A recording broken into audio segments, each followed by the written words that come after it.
মাননীয় প্রধান উপদেষ্টা ডক্টর ইউনূস, আপনি শুধুমাত্র বিএনপি কে, শুধুমাত্র জামাতকে, শুধুমাত্র এনসিপি কে তেল মেরে প্রতিষ্ঠিত করে সাথে করে জাতিসংঘের অধিবেশন নিয়ে গিয়ে মনে করবেন না বাংলাদেশের সব মানুষের মন আপনি জয় করে ফেলেছেন।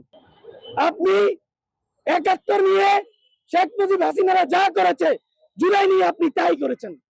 বিপ্লবের ধ্বজা ধরা এনসিপি তারা ৩০টা আসন নিয়ে তারা নেগোসিয়েট করে, আরেকটা বিপ্লবী দল ২-৪টা আসন নিয়ে নেগোসিয়েট করে।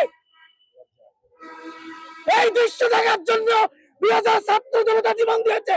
সারা বাংলাদেশে বিভিন্ন ধরনের ব্লেম দিয়ে যারা জুলাই এনেছিল তাদেরকে চিহ্নিত করে এক এক করে খুন করার নতুন নীল নকশা শুরু করে দিয়েছে সেই পরাজিত পুলিশ লীগ। তারই ধারাবাহিকতা আমরা দেখেছি অসংখ্য জুলাই যোদ্ধা, এর মধ্যে তারা অলরেডি খেয়ে দিয়েছে। জুলাইয়ের একটা শ্রেষ্ঠ উদাহরণ আমাদের শহীদ হাদি শরীফ ওসমান হাদিকে প্রকাশ্য দিবালোকে গুলি করে নির্মমভাবে খুন করেছে। আজকে আমরা এদিকে যাব, আমাদের জীবনের কোনো নিরাপত্তা নাই।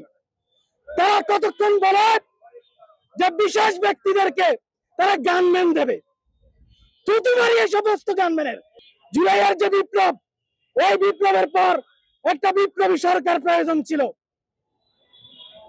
গত ১.৫ থেকে ২টা বছর এই অথর্ব উপদেষ্টা সরকার আমাদের এই সরকার ব্যবস্থা নিয়ে নিয়েছে।